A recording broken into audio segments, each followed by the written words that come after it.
Al, welcome to Fleece. Glad to have you.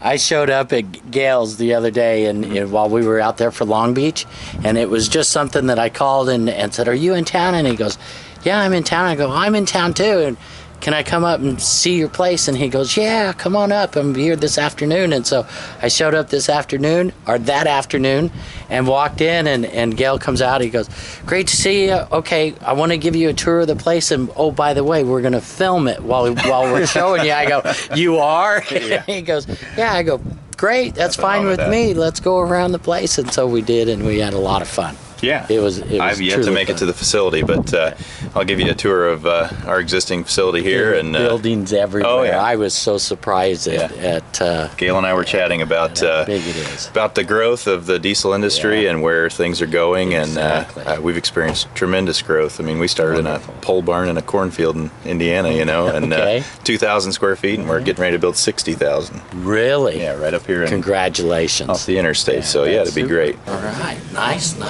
Yeah, it's a little bit of our showroom. We like I said, when we moved in here, we had moved just from 2,000 square feet, and now we're in 25,000 right now. But we just took over a suite at a time, and it's amazing the efficiency jump you get when you get a little more space. After I got done with Gail, and he said that we were going to talk to Fleece and find out about that kind of stuff, if we could do the install with you. And so when I got back to Indy, I started asking around. And you are you checked us out? number one. You are the number one diesel place in all of Indiana. Well, we try. I appreciate if not that. The whole East. Yeah, so, we try. Yeah, and you're in good hands. It's a little probably foreign to you. This is straight line Nitro Alley. Okay. No turns. It's all drag racing. But.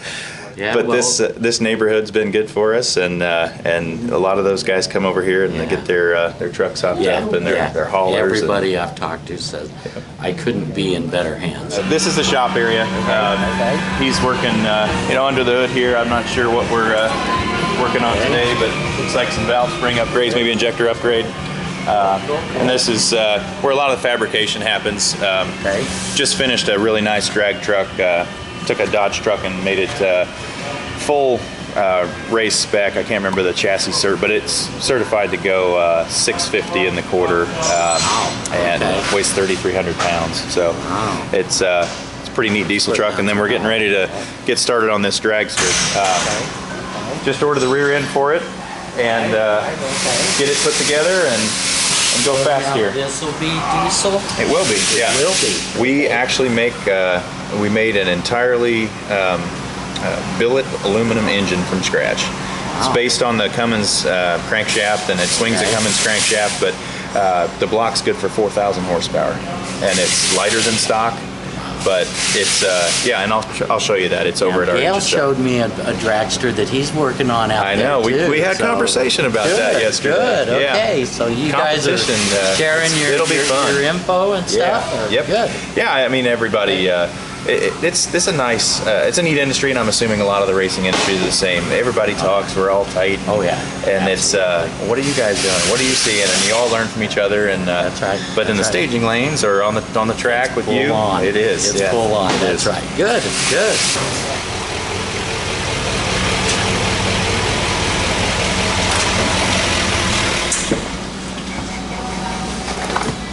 Awesome. All right. We'll take good care of it. Thanks, Brayden. You're welcome. Great to meet you, and glad we can help you out. Diesels are really neat. The electronically controlled is especially.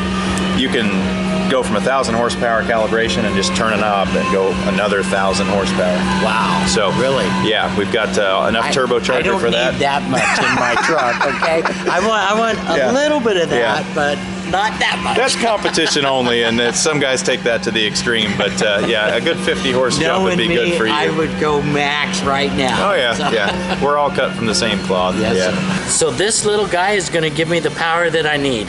Awesome. I'm so impressed. Now we've got the map sensor intercept and the FRP, and looks like we're going to run here to the cowl and over to the Derringer. All right, we've got the harness routed and the Derringer over here, and we're going to lock this connector down, and it's ready to finish the install in the cab. Got the OBD2 connector connected and the harness routed up the A-pillar and ready to go up to the iDash. All right, just finished up on Al Jr.'s truck here with the Derringer install. If we can navigate the parking lot here, we got a lot of these UCC competitors in here. Go see what this thing will do. We're on stock power for now. I'll just see what it's like, do a little comparison. Yeah, that's stock power. That feels like my high country. It's like soot load is top parameter. Got a bar graph display there about halfway to a regen, it looks like. All right, I went ahead and skipped all the levels in between and went straight to 6, and I think Al can appreciate that. Give it a little power here. I think the bar graph will go up and show us our added power. Approaching a turn here, though, it'd be perfect time to get on it and see what we've got. That's noticeable for sure. Level 6. Why'd you put the others in between? Towing? Oh, I forgot about that. Towing question mark? Yeah. Well, yeah. I'm kind of a different breed. We're so used to high horsepower stuff that we always run it on the highest levels. But yeah, that makes good sense. I've got a fifth wheel that 40-foot long fifth wheel that is a sail, and you definitely appreciate a little bit of bump, but you don't need to be in the race tune. Yeah, I like this thing up on level 6. That's a nice power jump, and even in the middle levels, it's really a good jump. These trucks are pretty powerful to start with, but they just need a little bit more for a guy that's used to, a truck with a little bit more power. I think everybody will like it. Easy install, and comes with gauges and about everything anybody would need. Al Jr. here. I just got that Derringer put into my truck. Just drove it home. It's got all the power that I needed out of that little bitty piece. Man, I love this iDash. Super. Thank you, Banks.